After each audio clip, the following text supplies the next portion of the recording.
Oi pessoal, tudo bem? Sejam todos bem-vindos, aqui é a Aline. Hoje eu quero conversar com vocês sobre esse livro aqui, O 1001 Livros para Ler Antes de Morrer, e as obras que eu já li dele. Bora lá?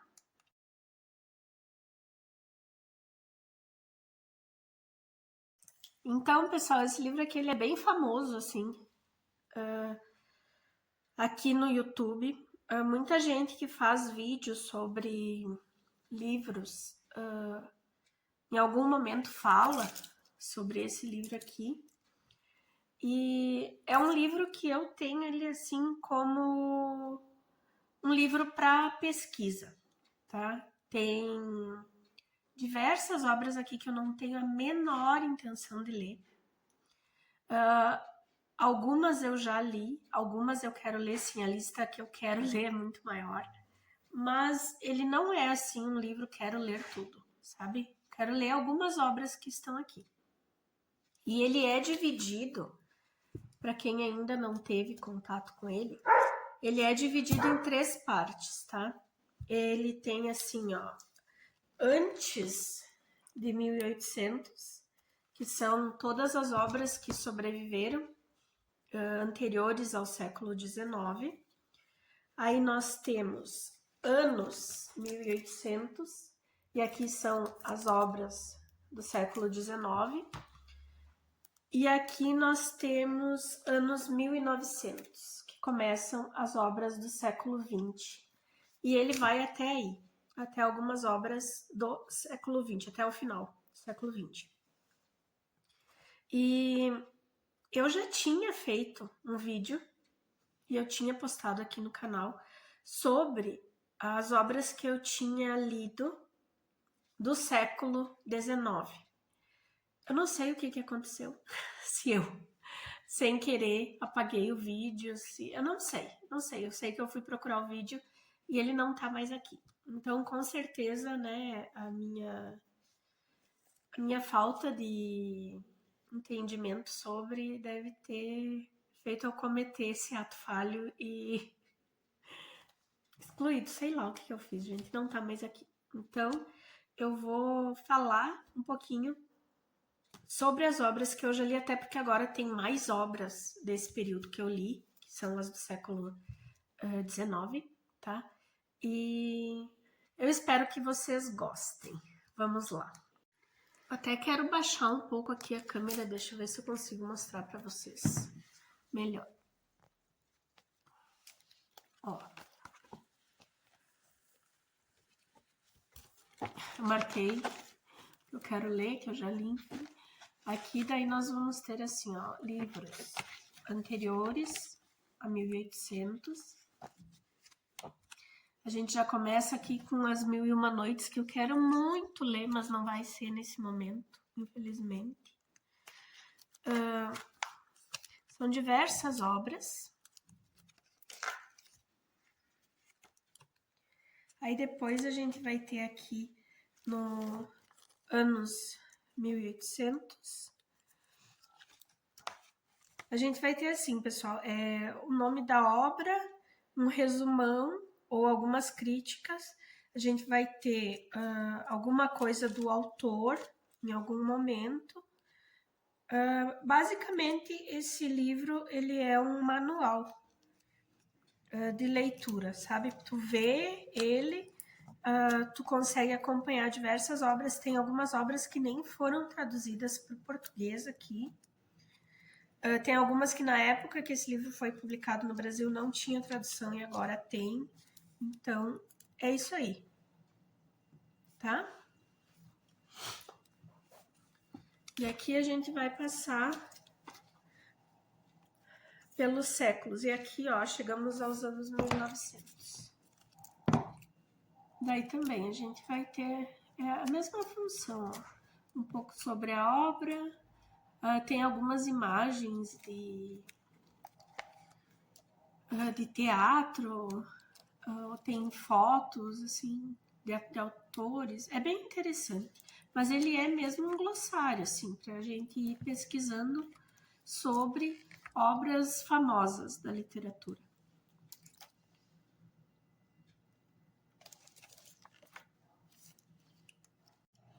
Então, para esse vídeo não ficar muito longo e para mim conseguir falar um pouquinho sobre as obras que eu vou citar para vocês hoje aqui, eu já mostrei a divisão do livro, então eu vou falar sobre as obras que eu já li anteriores ao século XIX e as que eu já li até a metade do século XIX, então até as que foram publicadas pela primeira vez até 1850. Bora lá?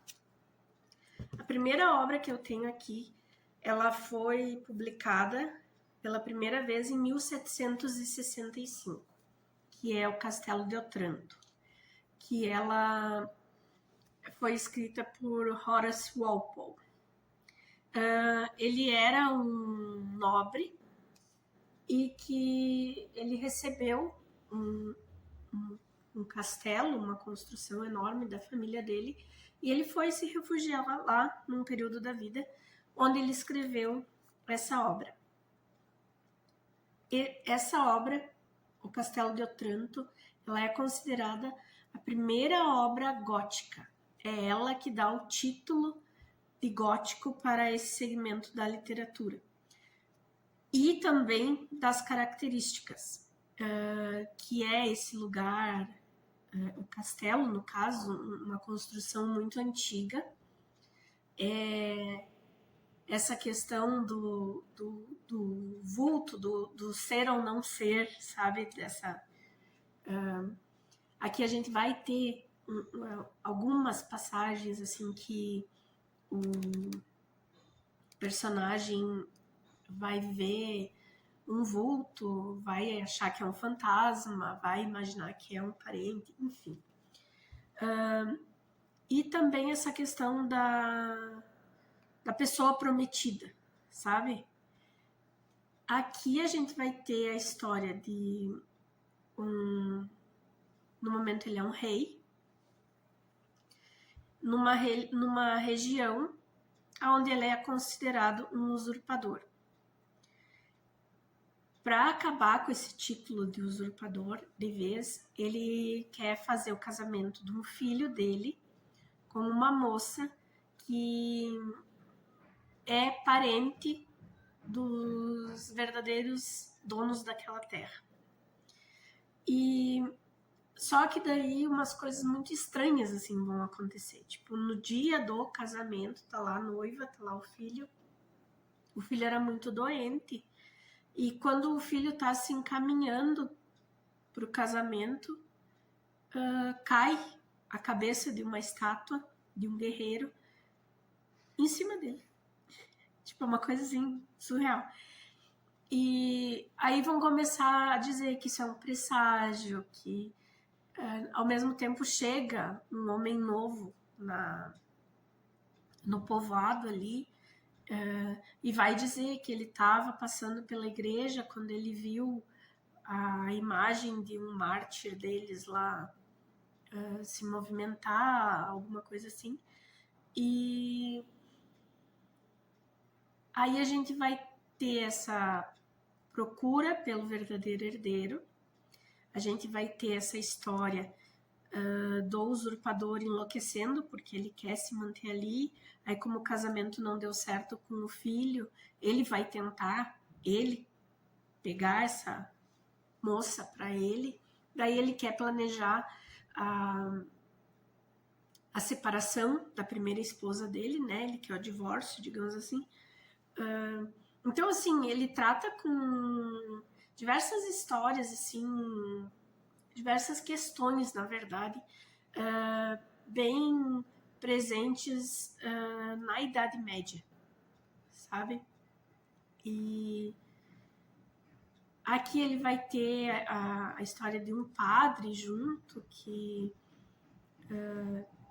vai trazer à tona quem é esse rapaz que acabou chegando naquele momento ali no povoado, e a briga da menina por tentar fugir, encontrar o pai dela, encontrar alguém que tire ela daquela situação, ao mesmo tempo que esse usurpador tem uma filha e que ele não quer dá essa menina, assim, para casamento, e a menina tá apaixonada por esse rapaz que chegou há pouco. Então, é um novelão, sabe? É um novelão.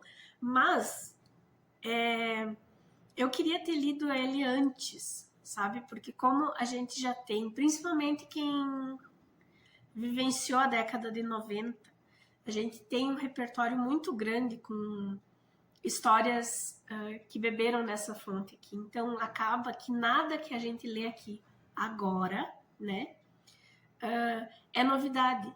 Então, fica tudo muito previsível, sabe? Mas o desenrolar da história é bem legal, é bem interessante, sabe? Vale a pena. Eu não fiz um vídeo só sobre ele, porque como ele tem essa vibe mais gótica, assim, mais terror, eu tô pensando em fazer alguma coisa mais para outubro, sabe? Falando mais na questão gótica mesmo do livro. A segunda obra que eu tenho, eu li no Kindle, então eu não tenho o livro físico aqui. Mas é Os Sofrimentos do Jovem Werther, do Goethe, que é de 1774. Que foi uma obra que eu fiquei assim, quando eu li, meu Deus, a pessoa se jogou, né, sabendo que o Werther, ele sai da cidade e ele vai para o interior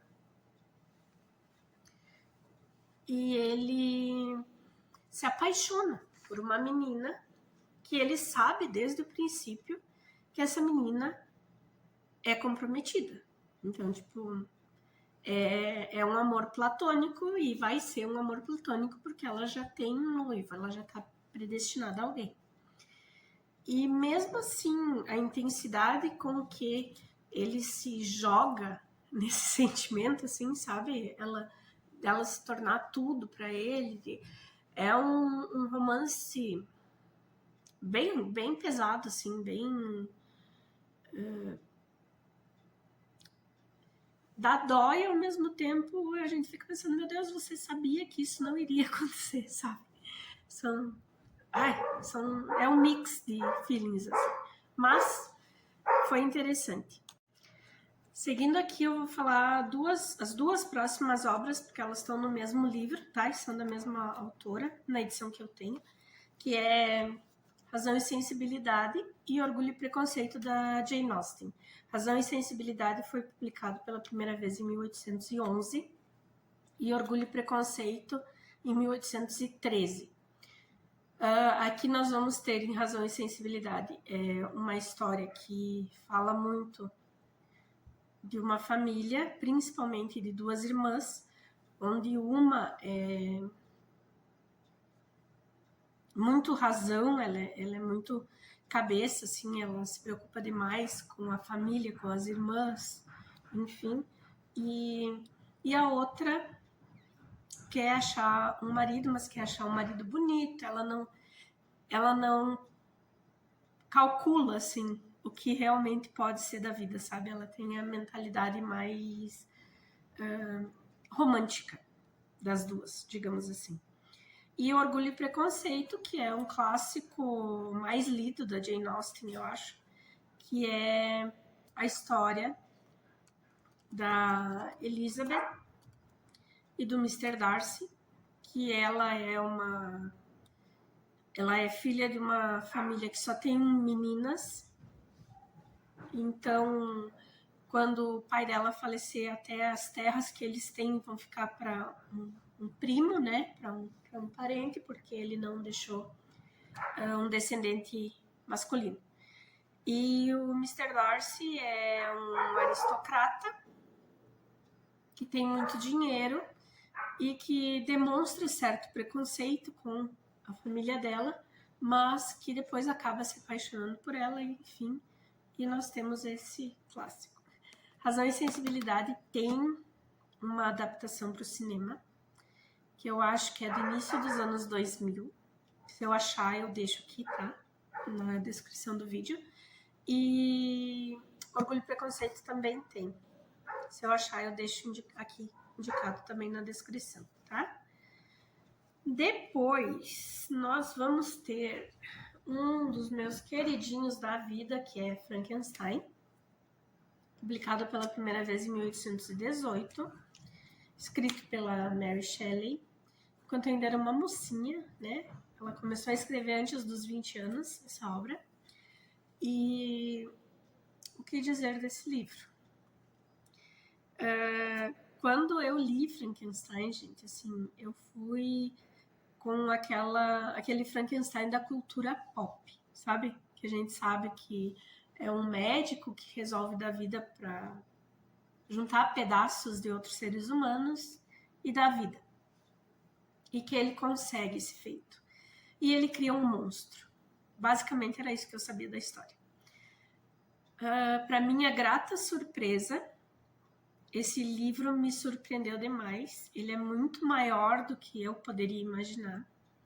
A gente acompanha a saga do monstro, né? Bem dizer, da criatura que é deixada, é abandonada assim que vem a vida e que não sabe nada e vai precisar de uma jornada para se encontrar. Então, eu amei esse livro. Ele traz tanta reflexão, ele traz tanta coisa assim pra gente absorver, sabe? São tantos sentimentos, são tantos pensamentos, é fantástico assim, e saber que ela era tão novinha quando ela escreveu isso aqui, eu fico assim, pasma. Já tem vídeo dele aqui no canal, eu vou deixar o link na descrição, tá? Mas que livro maravilhoso. Depois nós temos o Corcunda de Notre Dame, do Victor Hugo, que foi publicado pela primeira vez em 1831. Eu li esse livro faz muito tempo, mesmo. Eu tenho, assim, algumas partes dele bem vivas na minha cabeça, mas uma das coisas que mais me chocou, assim, me chocou não, me marcou na época que eu li, foi que eu tinha, quando eu peguei ele para ler, eu tinha a ideia da Disney na cabeça, né? E quando eu peguei ele para ler, era uma coisa totalmente diferente. Sim, ele tem a história da Esmeralda, ele tem a história do Quasimodo, mas, tipo, essa história é pano de fundo para a construção da catedral, né? Eu acho que, no fim, o maior foco mesmo dessa obra é a história da construção mesmo da igreja, dessa revolução que era, né, esse tipo de construção assim na época. E eu lembro que tem passagens, é um livro bem político, que é característica do Victor Hugo, né? E ele tem diversas passagens assim que falam sobre o que acontecia nas construções e a necessidade dessa construção, a importância da construção da Catedral de Notre Dame. E eu quero reler até, porque realmente faz muito tempo que eu li e eu tenho a noção geral da história, assim, mas não estou conseguindo entrar em pormenores, porque eu não me lembro. Eu acho que já faz uns 20 anos que eu li esse livro aqui. Depois, seguindo, nós temos o meu autor favorito da vida também, que é do Edgar Allan Poe. Tem duas obras também ali no 1001 Livros para Ler Antes de Morrer, que é A Queda da Casa de Usher e O Poço e o Pêndulo. Essas duas obras a gente tem nesse livro aqui, nessa coletânea aqui, que é a da Darkside. São dois contos clássicos dele, né? Clássicos do terror. Perdão. Porque o Poe, ele é essa força, do conto de terror, né, do conto gótico, e são 2 obras-primas dele, assim. Saiu há um tempo atrás na Netflix uma série que o nome é A Queda da Casa de Usher, e nessa série eles usam a história da queda da casa de Usher como fundo, né? Mas eles criam ali uma família para o Usher, além da irmã, e cada episódio faz referência a um outro conto do Poe. Eu achei incrível o que eles fizeram. E, se não me engano, é o penúltimo episódio, que no último episódio no primeiro eles abrem mostrando a família e tal, e aos pouquinhos eles vão mostrando tipo, como que eles dois conseguiram a herança. Tem muita mudança, né? Ele faz referência às obras do Poe, mas a história, claro, eles mudaram. Mas eu achei bem interessante a questão de que cada episódio é referência a outro conto. A gente vai ter lá o Gato Preto, a gente vai ter o Baile da Morte Vermelha, e eu acho que é o penúltimo que faz referência ao Poço e o Pêndulo. Ficou muito bom. Se eu achar, eu deixo aqui na Netflix, tá? Mas também é só pesquisar direto na Netflix lá, é A Queda da Casa de Usher, que tem lá a série. E aqui nesse livro de coletâneas tem esses 2 contos e mais. A história da queda da casa de Usher é um amigo recebe uma carta de um amigo de longa data dizendo que ele está muito mal e que a irmã dele também está doente e que está muito grave a situação. Então esse amigo que recebeu a carta vai até a casa para conversar, enfim, passar o tempo com o amigo e entender o que está acontecendo.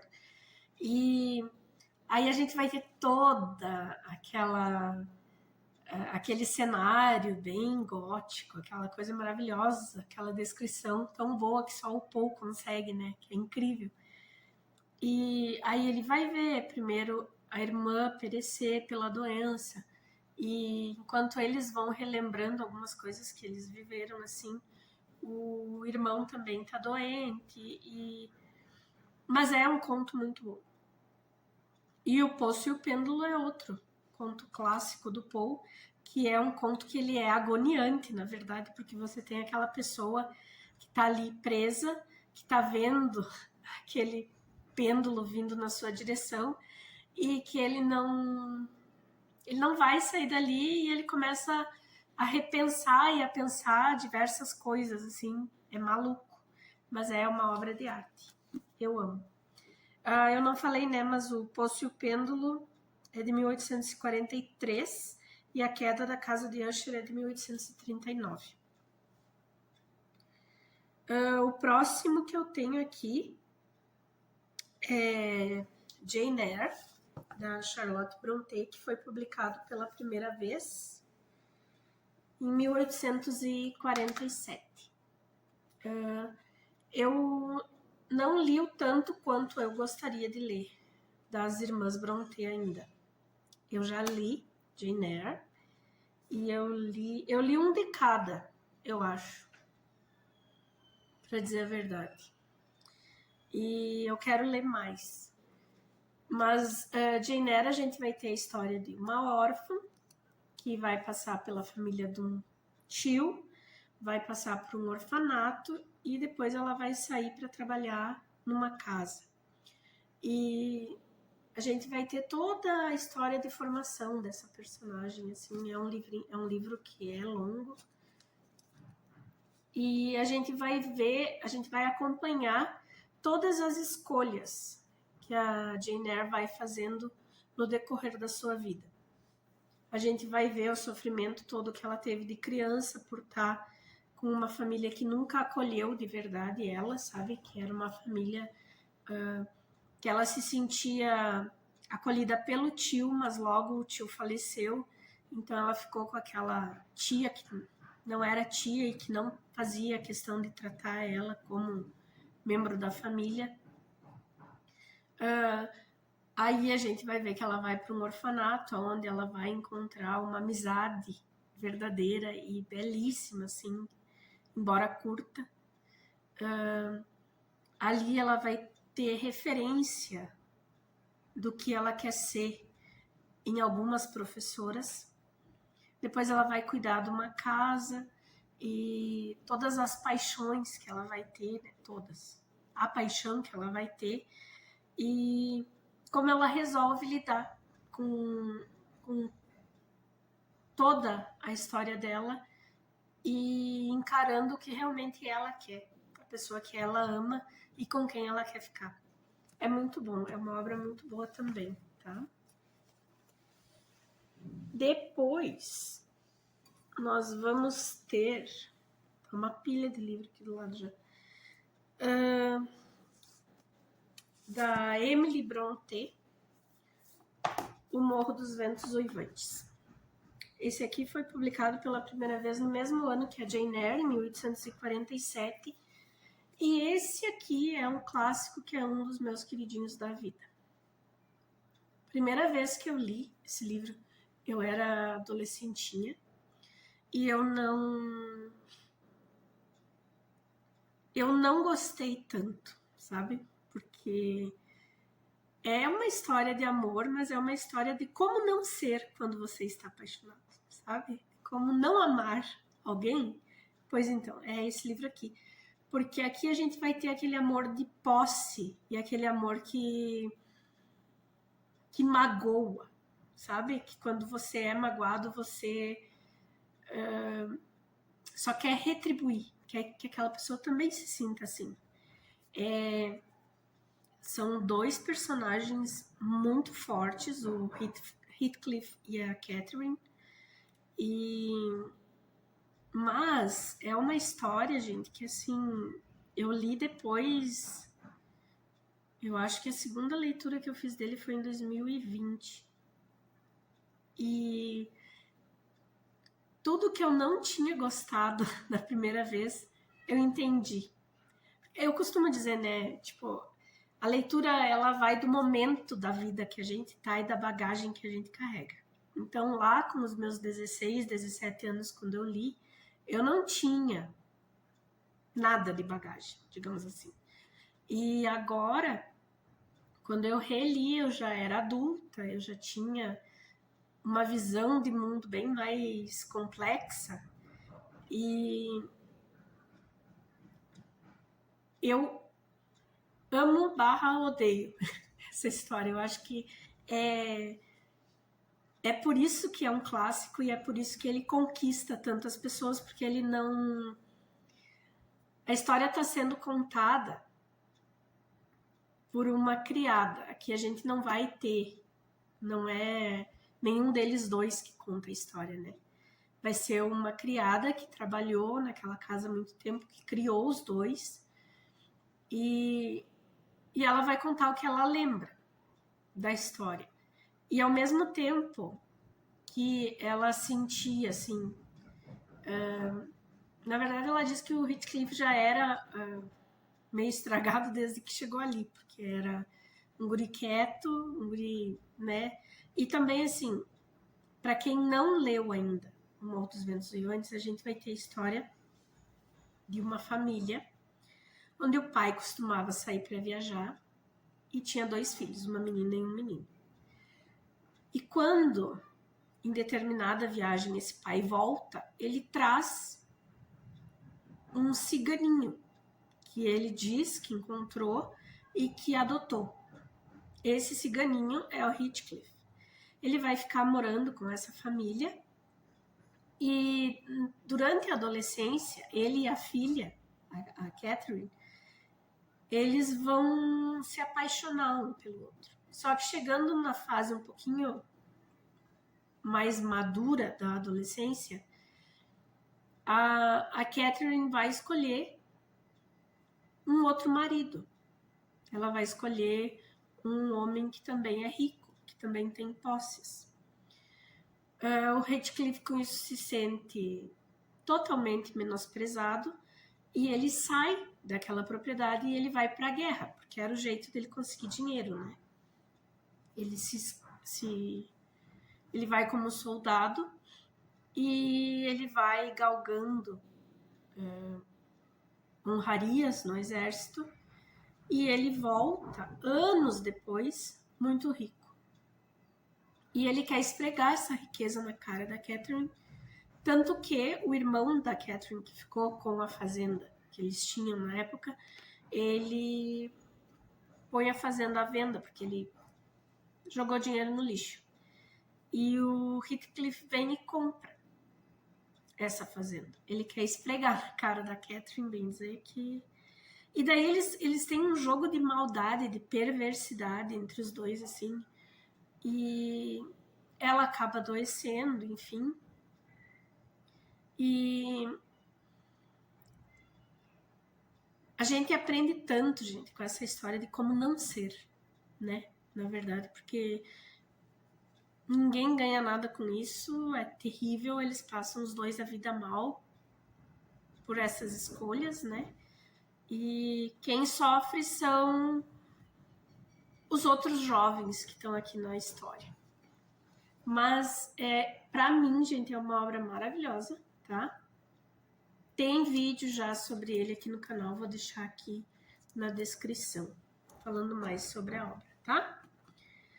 E o último que eu vou mostrar para vocês hoje, ele foi publicado exatamente em 1850, que é a Letra Escarlate, do Nathaniel Hawthorne. Gente, esse livro aqui, eu li ele não faz muito tempo, deve fazer, eu acho, uns 2 ou 3 anos. Mas eu vi lá na década de 90, né? Um filme que saiu. O filme é com a Demi Moore e o meu ator favorito da vida, que é o Gary Oldman. Aqui a gente vai ter uma história que é narrada no período da migração dos puritanos para os Estados Unidos, onde uma mulher vai sozinha. O marido dela fica na Europa e ela vai para os Estados Unidos sozinha, e na comunidade, no vilarejo onde ela mora, ela acaba tendo um caso e engravidando. Ninguém sabe com quem. Mas, como sempre, vai cair todas as consequências em cima dela, né? Porque foi ela que apareceu a barriga, é ela que vai ter que cuidar da criança e ninguém sabe quem foi o homem. Chega ao ponto que, como o marido dela não estava lá, ela é acusada de adultério e ela vai ter que carregar a letra escarlate, que é um A vermelho de adultério, no peito o tempo todo. E lá pelas tantas, o marido dela volta da Inglaterra e encontra ela naquela situação. A história eu acho muito boa, tá? Assim, mas eu não sei, o livro não me pegou tanto. Eu achei uma das poucas exceções onde eu prefiro o filme. Eu sei que o filme tem disponível no YouTube, eu vou procurar e vou deixar o link aqui embaixo, tá? Mas a leitura vale super a pena, tá? É questão de gosto mesmo. Até porque o autor dessa obra, a família dele era o avô dele, se não me engano, ou o pai, era escrivão. E nessa época toda, assim, porque na época que os puritanos vieram mesmo para os Estados Unidos, a família dele pertencia aos escrivãos que faziam toda a documentação de entrada e saída. Então ele pegou muito disso, assim, desse conhecimento para escrever essa obra aqui. Vale super a pena a leitura, tá, pessoal? Mas é gosto meu. Eu realmente preferi a adaptação, nesse caso aqui. Por hoje é isso. Já ficou enorme o vídeo. Eu faço um outro com os outros livros que eu li até o final daí do século XIX, tá? Uma outra hora. Então, hoje são esses os livros que eu vou mostrar, são essas as dicas que eu vou deixar por aqui. Obrigada por ficarem comigo até aqui. Deixem um joinha, se inscrevam, por favor, que me ajuda. Na verdade, não é que me ajude, né? Me incentiva a continuar produzindo para cá, tá? Comentem comigo aí o que vocês já leram, o que vocês pretendem ler e bora conversar sobre leitura. Beijo, pessoal. Até a próxima. Tchau, tchau.